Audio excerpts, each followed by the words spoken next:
और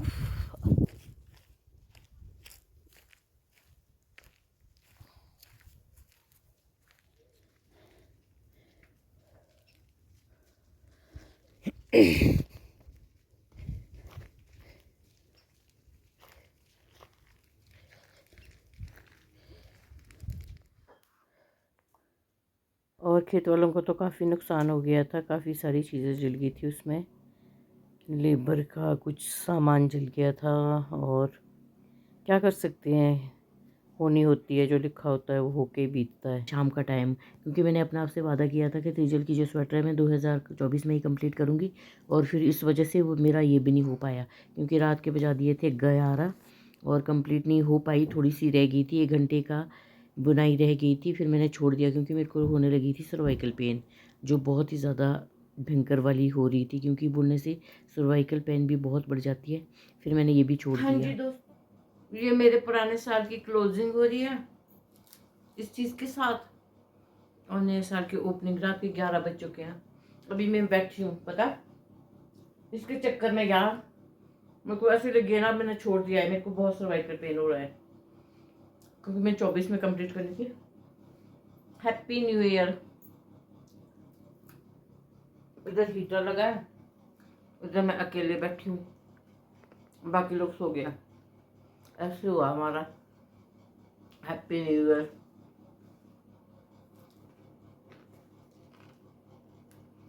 Oreo biscuit के साथ। और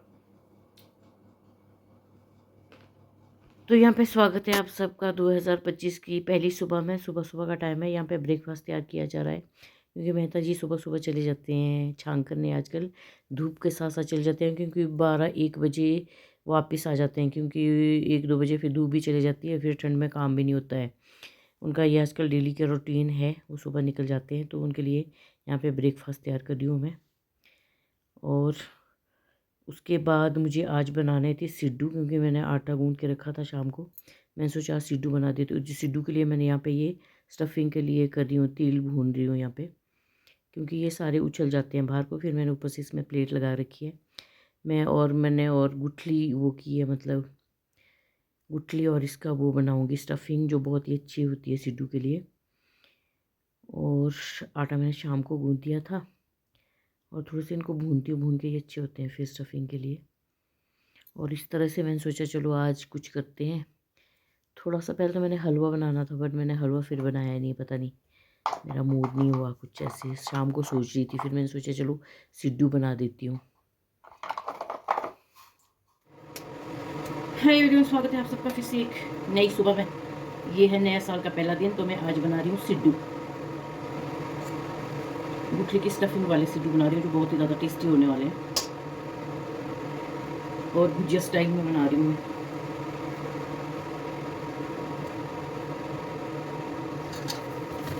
और हम लोग ना सिड्डू बहुत कम खाते हैं, ऐसे नहीं बोलोगे 3 महीने 6 महीने कभी एक बार खाते हैं। और बिल्कुल भी ऐसे इस बार मैं स्पेशल आटा लाई थी, ताकि ठेवगियों की तरह, साजियों की तरह बने, क्योंकि दूसरे आटे का कुछ ढंग से बनता नहीं है, पता नहीं बनाने में कुछ गड़बड़ हो जाती है कि क्या होता है। फिर मैं स्पेशल आटा लाई हूँ इस बार, तो आई होप इस बार बिल्कुल वो सराजियों की तरह बने, कोशिश कर रही हूँ। और आपको मैं बता दूँ, चंडीगढ़ में 2 साल पहले एक एग्जीबिशन लगी थी ना, जिसमें सिड्डू बनाए गए थे, तो वो कुल्लू के सिड्डू थे, तो 200 का एक सिड्डू दे रहे थे, और इससे थोड़ा काफ़ी बड़ा था वो, बट हमने स्पेशल वो इसीलिए खाया कि 200 के लायक इसमें क्या था, बट वो बहुत बढ़िया था, थोड़ा साइज से डबल सिड्डू था, और स्टफिंग बहुत अच्छी थी उसमें। और यहाँ पे ये हमारे सिड्डू बन के हो गए तैयार, बिल्कुल प्रॉपर सराजियों जैसे तो नहीं बने, फिर भी 19-20 का फ़र्क इसमें रह ही गया था। अब ये अच्छे से फूला नहीं था कि क्या नहीं था, बट खाने के लिए अच्छे थे। बट जो वो बनाते हैं ना, उनका पता नहीं, वो ट्रेडिशनल फूड है ये। हम लोग तो पकैन बनाते हैं, पकैन तो मेरे भी बिल्कुल ऐसे बनते हैं कि क्या बताऊँ, बट सिड्डू नहीं बन रहे। बट अभी नेक्स्ट टाइम। और एक तो मेरा वो ईस्ट ख़राब था, और खाने के लिए तो वैसे ठीक ही थे, बट वो सराजियों वाला वो नहीं आया इसमें। और यहाँ पे मैंने एक ही निकाल दिया है, और मैंने गरम गरम ही खा लिया था। ये खाने को तो बहुत टेस्टी था, क्योंकि मेरे को ना सिड्डू गरम गरम ही अच्छे लगते हैं, ठंडे तो फिर इसमें टेस्ट नहीं रहता है। और ये गरम गरम ही और ब्रेकफास्ट करने के बाद मैं यहाँ पे जा रही हूँ ड्यूटी। आज मैं पैदल ही जा रही थी क्योंकि मेहता जी को भी छांग करने को है, तो उनका भी पूरा दिन ख़राब हो जाता है, तो मैं नहीं चाहती थी। और यहाँ पे मैं जाते जाते आपको व्यू दिखा रही हूँ। ये यहाँ पे बड़ा सा दिख रहा है सामने, और नीचे सतलुज भी नज़र आ रही है थोड़ी बहुत, और व्यू बहुत ही अच्छा था। सामने मौनी है और बीच में सतलुज है, तो बहुत अच्छा व्यू लग रहा था। तो मैंने सोचा चलो आपको भी दिखा देती हूँ व्यू यहाँ से, जो बहुत ही बढ़िया दिख रहा था इधर को सतलुज निर्मंड साइड। और यहाँ पे मेरा मायका और यहाँ पे मेरा सेंटर है नीचे सड़क के साथ। और ये है मेरे मायके का गांव। और धूप, गांव में तो धूप आ जाती है, पर सेंटर के पास बिल्कुल भी धूप नहीं आती है, और यहाँ पे बहुत ज़्यादा ठंड है। और ये हमारे ये मायके में लगा है भी नया नया छत, आप देख सकते हो। और यहाँ पे है मेरा सेंटर, ये पंचायत घर में। और यहाँ पे बिल्कुल भी आजकल धूप नहीं आती है, तो बहुत ज़्यादा ठंड है, तो हमें यहाँ बैठने में काफ़ी दिक्कत आ रही है। फिर भी काम करने के लिए तो बैठना ही पड़ता है। और आज हम अंदर लाइट लगा के बैठे थे, यहाँ पे देख सकते हो आप।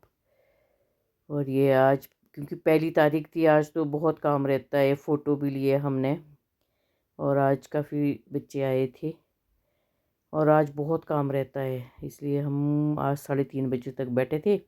और उसके बाद फिर से आप देख सकते हो हमारा न्यू ईयर इस बार कितना ख़तरनाक रहा। और उसके बाद हम पहुंच गए हॉस्पिटल। पहले ही दिन हमें हॉस्पिटल पहुंचा दिया गया, और यहाँ पे हम फर्स्ट एड लेने आए हैं क्योंकि मेहता जी को फिर से आज पेट में शूटिंग पेन स्टार्ट हो गई है। इनको तीसरे छठे महीने ये होती रहती है। पिछली बार हमने अच्छे से दिखाया था, पहले रामपुर गए फिर स्नोडन में अच्छे से दिखाया था। उस टाइम बोला कि स्टोन थी और निकल गई, और आज फिर से पेन हो गई। और मैं भी 3:30 बजे तो मैं सेंटर से आई, उसके बाद बस लंच करके फ्री हुई थी, तो उतने में मेहता जी की कॉल आ गई कि मेरे को पेन हो रहा है, फिर मेरे को भी आना पड़ा।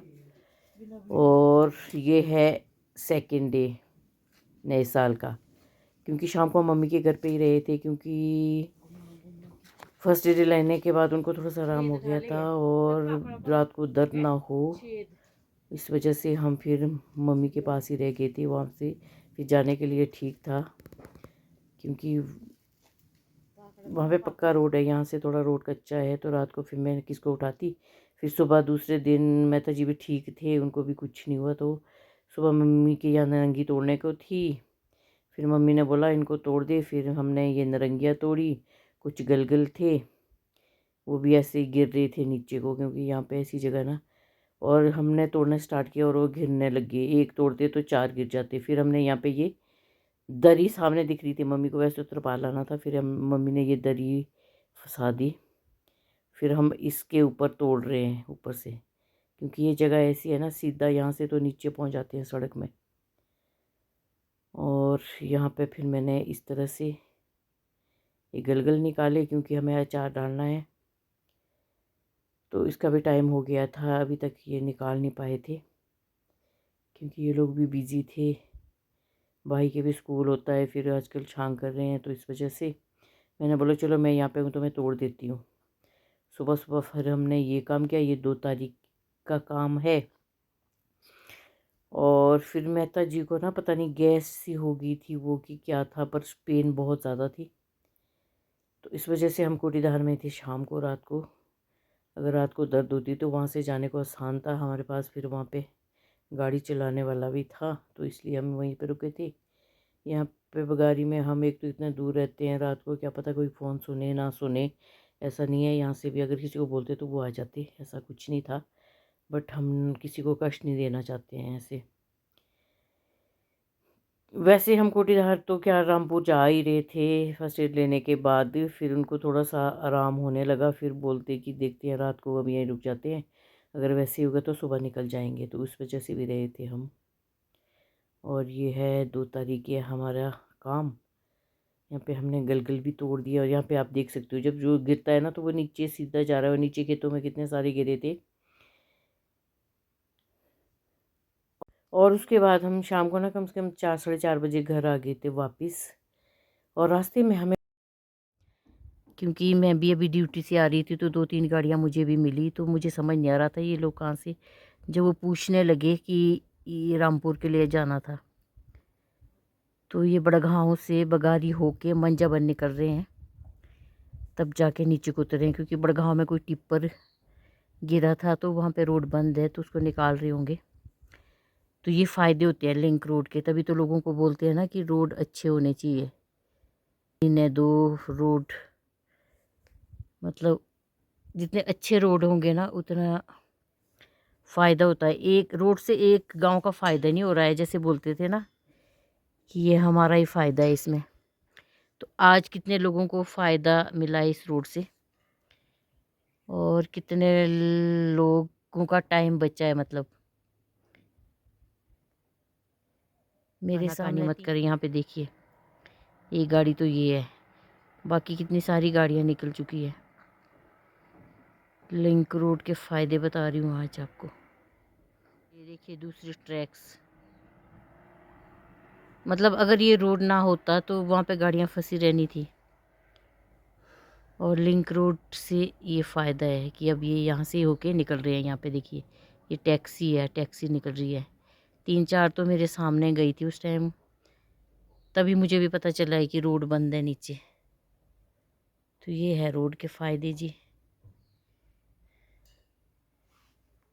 आज बगारी रोड भी कितने लोगों को काम आया। रोड से सिर्फ एक गांव का फ़ायदा नहीं होता, पूरी जनता का फ़ायदा होता है। जब ऐसे फंस जाते हैं ना तो आदमी कहीं से भी निकल सकता है। इस तरह से रहे हमारे नए साल के दिन, और इस वीडियो का ये एंड करते हैं। मिलते हैं नेक्स्ट व्लॉग में, तब तक के लिए टेक केयर, बाय बाय।